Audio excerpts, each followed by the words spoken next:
हम लोग पढ़ रहे थे पाठ 3.3 घीसा, जिसे हम लोगों ने लगभग यहाँ तक पढ़ लिया है। अब आगे का देखिए, आगे क्या होता है।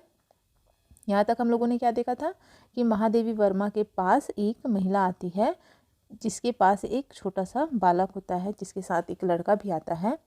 वह महिला चाहती है कि महादेवी वर्मा उस बच्चे को भी अपनी कक्षा में जगह दे।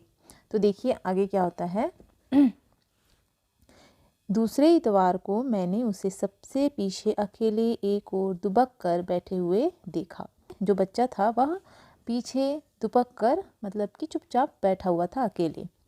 पक्का रंग पर गठन में विशेष सुडौल, मलिन मुख जिसमें 2 पीली पर श्वेत आंखें जड़ी सी जान पड़ती थी। यहाँ पे उस बच्चे का वर्णन महादेवी वर्मा द्वारा किया जा रहा है। कसकर बंद किए हुए पतले होठों की दृढ़ता और सिर पर खड़े हुए छोटे छोटे रूखे बालों की उग्रता उसके मुख की संकोच भरी कोमलता से विद्रोह कर रही थी। उभरी हड्डियों वाली गर्दन को संभाले हुए झुके कंधों से रक्तहीन मटमैली हथेलियों और टेढ़े मेढ़े कटे हुए नाखूनों युक्त हाथों वाली पतली बाहें ऐसे झूलती थी जैसे ड्रामा में विष्णु बनने वाले की 2 नकली भुजाएं। यहाँ पे महादेवी वर्मा बताना चाह रही है कि वह बच्चा जैसे कुपोषित बच्चे होते हैं ना, पतले पतले हाथ पैर, वैसे ही वह बच्चा था जिसके हाथ पैर बहुत ही पतले पतले थे, पर वह इतना दौड़ता था, इतना भागता था, इधर उधर करता था कि उसके पैर जो थे वो थोड़े मजबूत थे। देखिए, निरंतर दौड़ते रहने के कारण उस लचीले शरीर में दुबले पैर ही विशेष पुष्ट जान पड़ते थे। दुबले तो थे, पतले तो थे, लेकिन तंदुरुस्त थे। क्या? पैर। बस ऐसा ही था वह, ना नाम में कवित्व की गुंजाइश, ना शरीर में। ना ही उसका नाम खास था और ना ही वह दिखने में उतना खास था, पर उसकी सचेत आँखों में न जाने कौन सी जिज्ञासा भरी थी। सचेत आँखों में न जाने कौन सी जिज्ञासा भरी हुई थी। जिज्ञासा मतलब कुछ जानने की इच्छा। वे निरंतर घड़ी की तरह खुली मेरे मुख पर टिकी ही रहती थी, मानो मेरी सारी विद्या बुद्धि को सीख लेना ही उनका ध्येय था। लड़के उससे कुछ खिंचे खिंचे रहते थे, बाकी जो बच्चे थे उससे थोड़ा दूरी बनाकर रखते थे। इसलिए नहीं कि वह कोरी था, वरन इसलिए कि किसी की माँ, किसी की नानी, किसी की बुआ आदि ने घीसा से दूर रहने की नितांत आवश्यकता उन्हें कान पकड़ पकड़ कर समझा दी थी। बाकी बच्चे घीसा से दूर रहते थे, उसका कारण उसको किसी प्रकार की बीमारी नहीं थी, फिर भी बच्चे उससे दूर रहते थे। क्यों दूर रहते थे? क्योंकि किसी की नानी ने, किसी की बुआ ने, किसी की माँ ने बच्चों से कहा था कि उस घीसा से दूर रहना।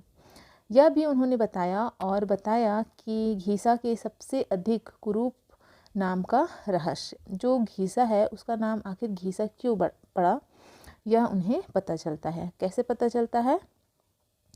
बाप तो जन्म से पहले ही नहीं रहा, घर में कोई देखने भालने वाला न होने के कारण माँ उसे बंदरिया के बच्चे के समान चिपकाए फिरती थी। उसे एक ओर लिटाकर जब वह मजदूरी के काम में लग जाती थी, तब पेट के बल घिसट घिसट कर बालक संसार के प्रथम अनुभव के साथ साथ इस नाम की योग्यता को भी सार्थक करता जाता था।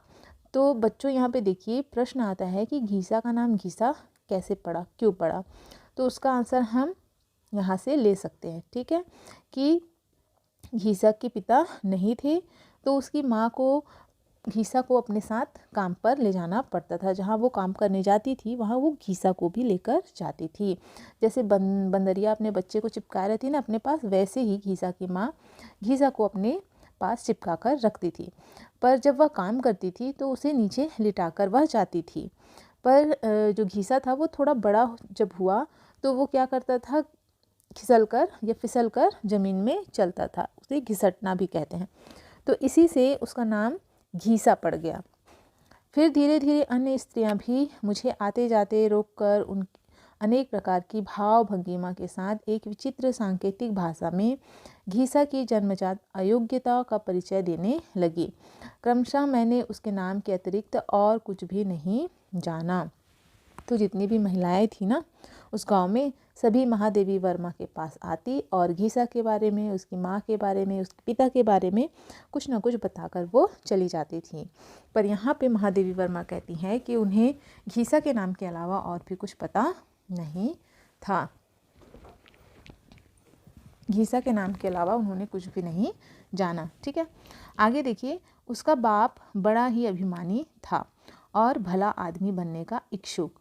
डलिया आदि बुनने का काम छोड़कर वह थोड़ी बढ़ईगिरी सीख आया और केवल इतना ही नहीं, एक दिन चुपचाप दूसरे गांव से युवती वधू लाकर उसने अपने गांव की सब सजातीय सुंदर बालिकाओं को उपेक्षित और उनके योग्य माता पिता को निराश कर डाला। तो लोग जब बताते थे किसके बारे में, घीसा के पिता के बारे में, तो वो बताते थे कि घीसा का जो बाप था वह बहुत घमंडी था, अभिमानी व्यक्ति था और जो उसकी माँ थी वह उस गांव की नहीं थी, अपितु वह किसी और गांव की लड़की थी जिससे उन्होंने शादी की थी।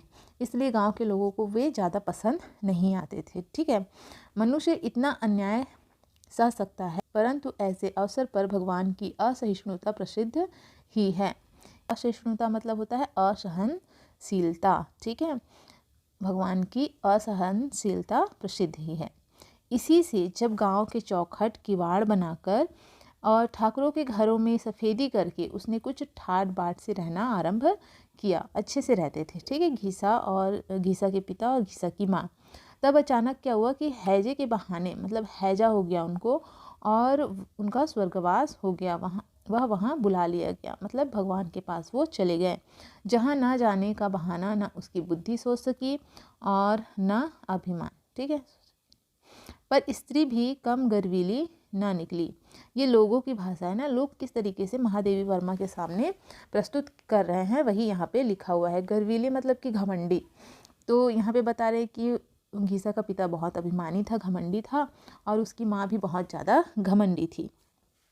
बिना स्वर ताल के आंसू गिराकर, बाल खोलकर, चूड़ियाँ फोड़कर और बिना किनारे की धोती पहनकर जब उसने बड़े घर की विधवा का स्वांग भरना आरंभ किया, तब तो सारा समाज शोक के समुद्र में डूबने उतारने लगा। उस पर घीसा बाप के मरने के बाद हुआ।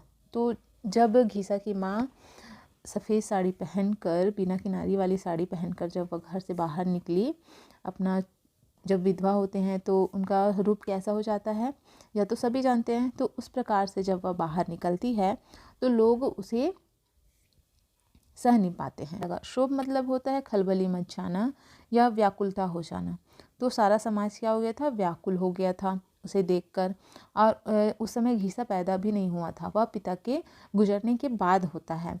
तो हुआ तो वास्तव में 6 महीने के बाद ही था, परंतु उस समय के संबंध में क्या कहा जाए, जिसका कभी एक क्षण वर्ष बीतता है।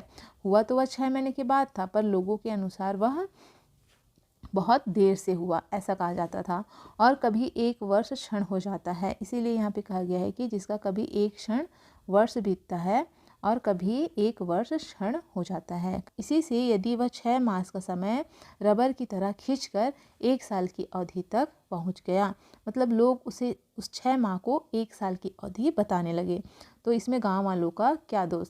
यह कथा अनेक शेपकों में विस्तार के साथ सुनाई तो गई थी, मेरा मन फेरने के लिए, और मन फिरा भी, परंतु किसी सनातन नियम से कथावाचक की ओर न फिरकर कथा के नायकों की ओर फिर गया और इस प्रकार घीसा मेरे और अधिक निकट आ गया। महादेवी वर्मा को ये सारी कहानियाँ लोग इसलिए सुनाते थे ताकि वह घीसा से दूर हो जाए, उसे नापसंद करें, परंतु ऐसा होता नहीं है।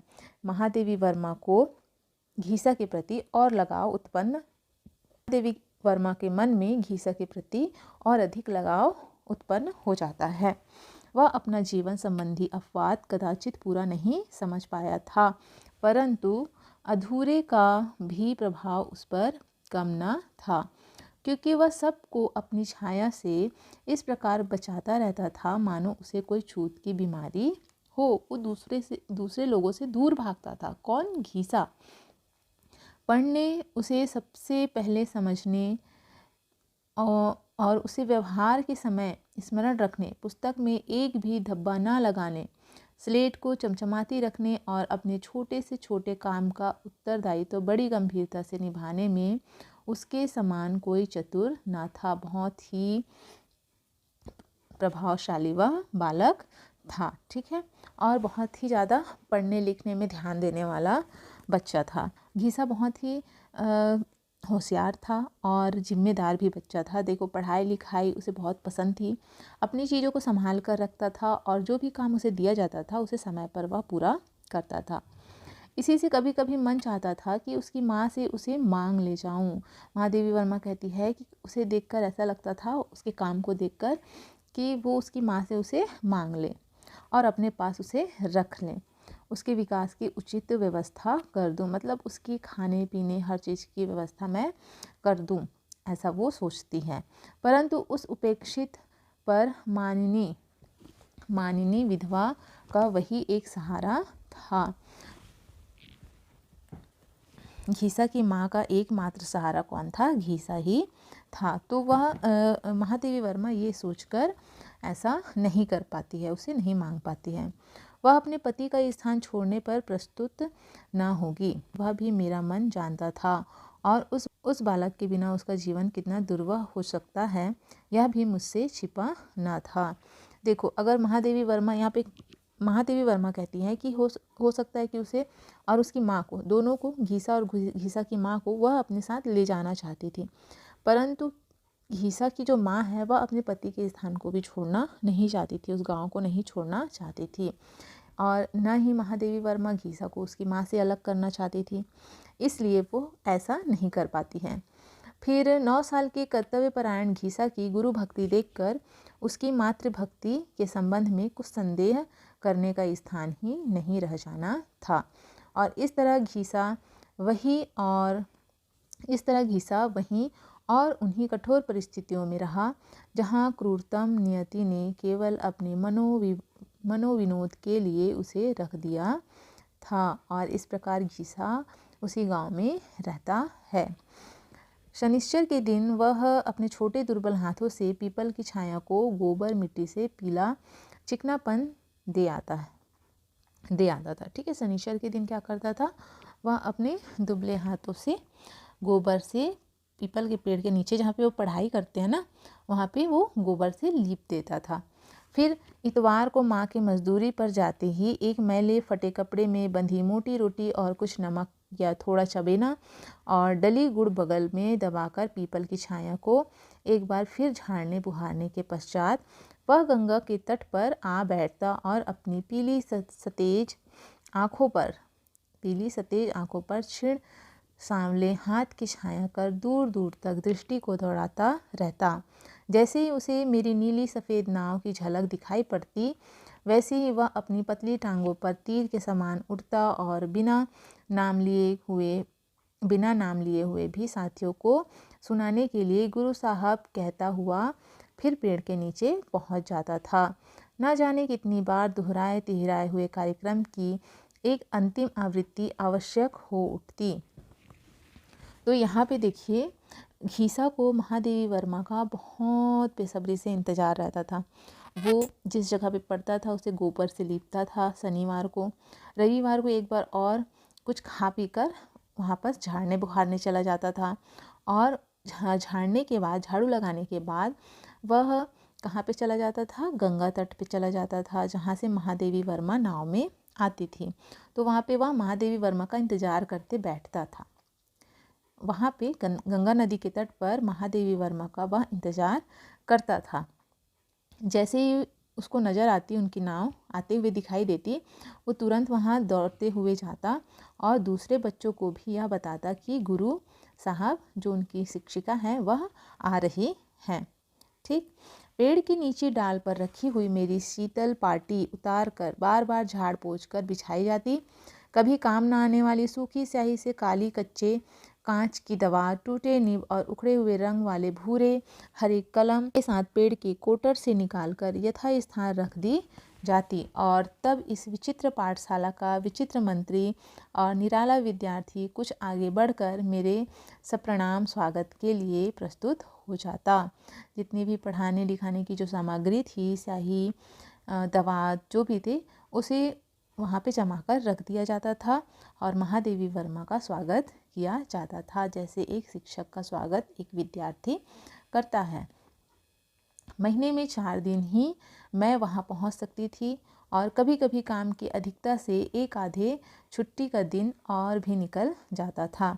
पर उस थोड़े से समय और इन्हीं गिने दिनों में भी मुझे उस बालक के हृदय का जैसा परिचय मिला, वह चित्र के एल्बम के समान निरंतर नवीन सा लगता है। महादेवी वर्मा क्या कहती हैं कि वो महीने में 4 दिन ही वहाँ जाती थी पढ़ाने के लिए। कभी कभी काम की अधिकता से एक आधे छुट्टी का दिन जो मिल जाता था उसमें भी वो चली जाती थी। ठीक है, उस बालक के हृदय का जैसा परिचय मिला, वह चित्र के एल्बम के समान निरंतर नवीन सा लगता है।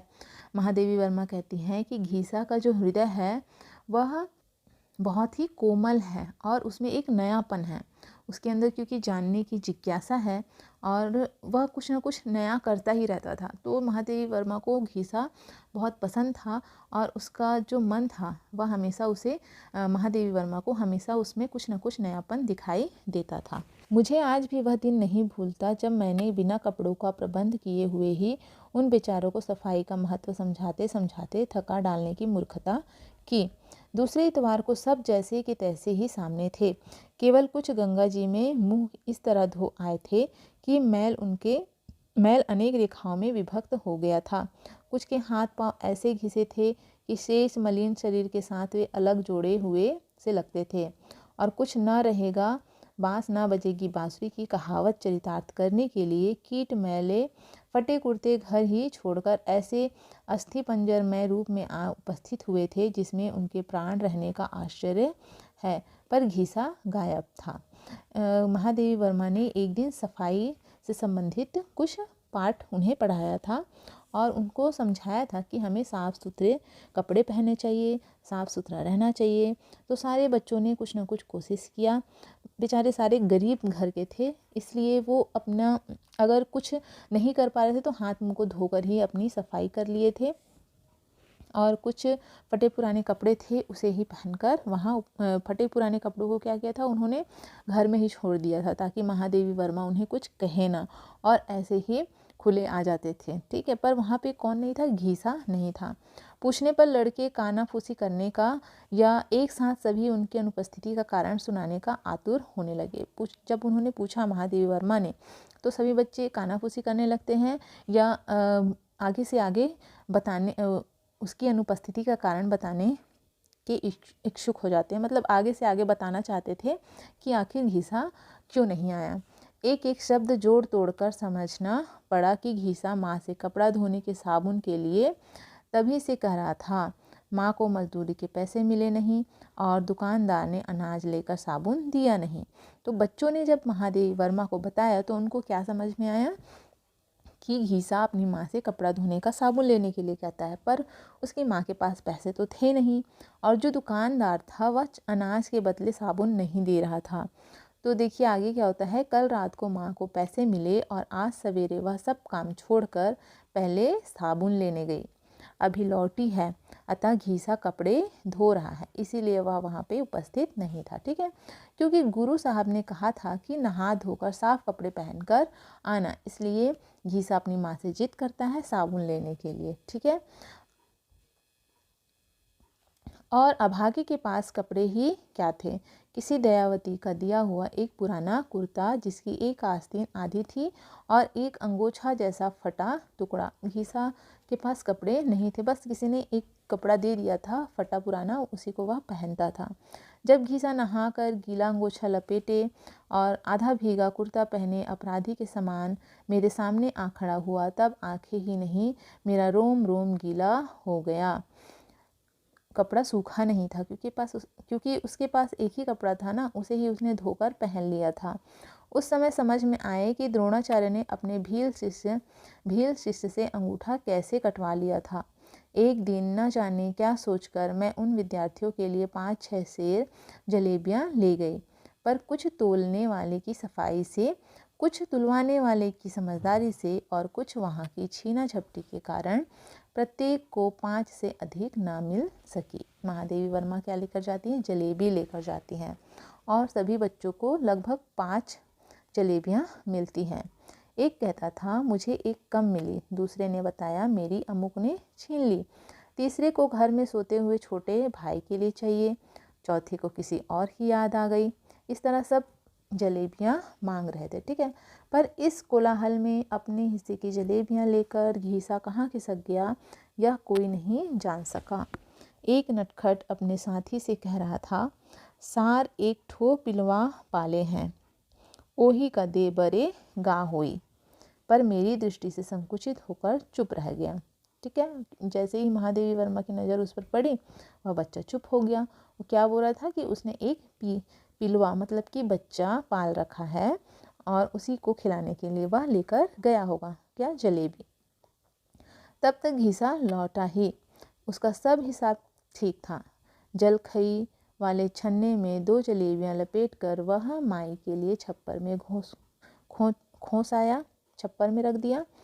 एक उसने अपने पाले हुए बिना माँ के कुत्ते के पिल्ले को खिला दी और 2 स्वयं खा ली। और चाहिए पूछने पर उसकी संकोच भरी आंखें झुक गई, ओठ कुछ हिले। पता चला कि पिल्ले को उससे कम मिली है पिल्ले को घीसा से कम मिली है, इसीलिए वो थोड़ा सा और चाह रहा था। दे तो गुरु